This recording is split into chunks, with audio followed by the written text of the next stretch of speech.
অনেকে বলে যে অন্য রাজ্যে কি খুন ধর্ষণ হয় না? হয়। সব রাজ্যে কিছু দুষ্কৃতি থাকে। সেখানে সরকার কি করে?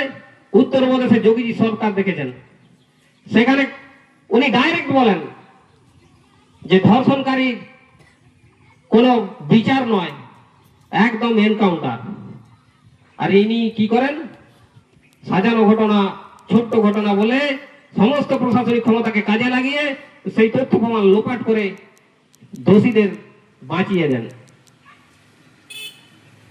আমি বলবো 23 এপ্রিল ভোট আসছে, এখানের মানুষ রাজনৈতিক সচেতন মানুষ।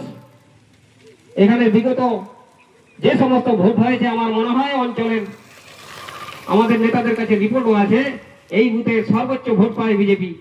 তাই বলবো আগামী যে 23 এপ্রিল সেই রেকর্ডকে ছাপিয়ে এই বুথ, এই অঞ্চলের সেরা, আমাদের তরফ থেকে ঘোষণা আছে যেই বুথে বিজেপি সেরা ভোট, সেরা লিড দেবে, তাদের জন্য আমাদের পুরস্কার